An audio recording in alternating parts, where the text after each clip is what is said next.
make me any less African.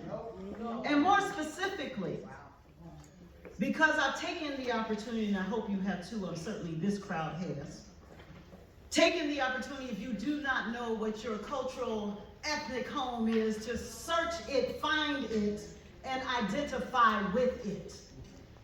I have just come back from Ghana, and I've had the privilege and pleasure to be renamed by our own chiefs and kings in our own country, in my own homeland of the Volta region of the Ewe people. See, we got to be that specific.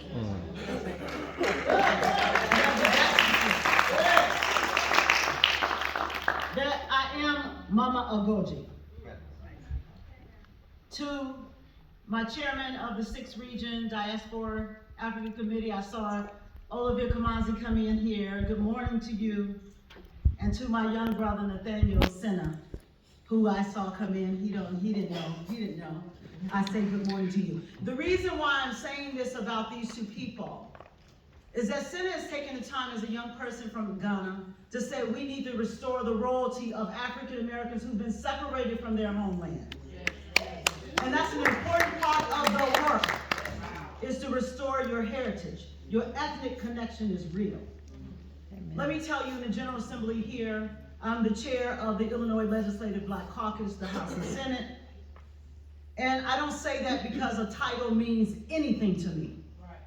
What means most to me is that we identify as African people in our policy, in our work, and to respond to the needs of the African diaspora right here in Illinois and across this nation. It is important for us to go back. We cannot call for reparations really without identifying who did what. And I've watched this, Reverend Jackson. I've watched these calls for reparation and nobody wants to say who did what.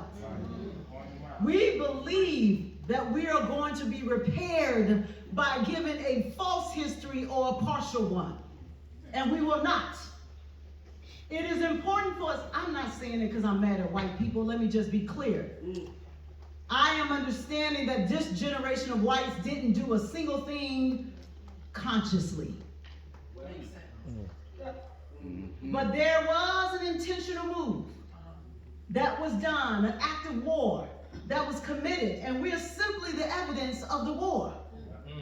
And because there was a war waged against Africans in the diaspora and Africans on the continent, because we cannot leave that colonial piece out. Yes.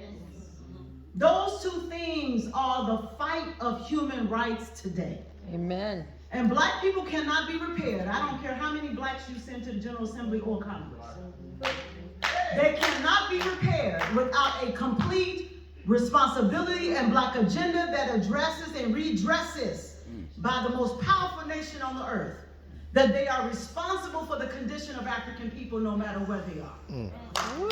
That's a fact. And I hope at the end of this conference, and I thank Reverend Jackson for staying on the field.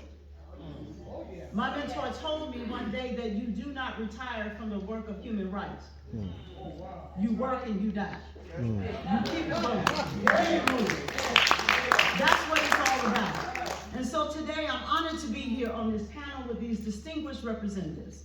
And certainly I'm always honored to be with Reverend Jackson, because he, like many others, have given us a blueprint for us to really reclaim our ethnic, cultural responsibility and heritage. And I'll tell you, in the last General Assembly, I passed H.R. 292. This resolution is the precursor to the next bill that I'm going to do.